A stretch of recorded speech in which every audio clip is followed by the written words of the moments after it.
గత కొద్ది రోజులుగా తల్లికి వందనం పథకం అమలు పైన అనేక రకాలుగా బురద జల్లి ప్రజల్ని మభ్యపెట్టే ప్రయత్నం చేస్తా ఉన్నారు వైఎస్ఆర్ కాంగ్రెస్ పార్టీ నాయకులు.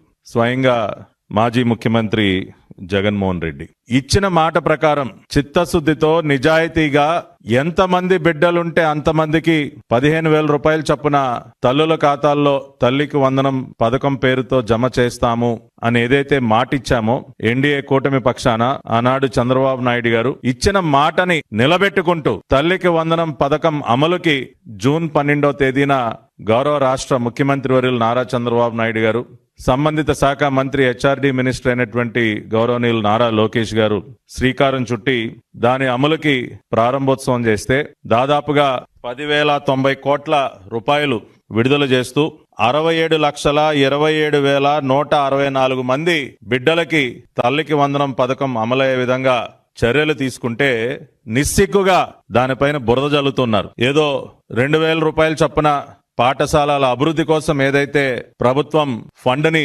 ఉంచటం జరిగిందో ఆ డబ్బులేదో నారా లోకేష్ గారి అకౌంట్ లోకి వెళ్లిపోయాయని అకారణంగా బురద జల్లే కార్యక్రమం వేస్తే నారా లోకేష్ గారు సవాల్ విసరటం జరిగింది. రుజువు చేయండి ఆధారాలతో, లేకపోతే బహిరంగ క్షమాపణలు కోరండి, మీ స్టేట్మెంట్ ని వెనక్కి తీసుకోండి, ఆ విధంగా చేయకపోతే చట్టపరమైనటువంటి చర్యలు తీసుకుంటామని చెప్పి ఇప్పటి వరకు సవాలు స్వీకరించే దమ్మున్నటువంటి ఒక్కడు కూడా ముందుకు రాలా. ఇచ్చినటువంటి టైం అయిపోయింది.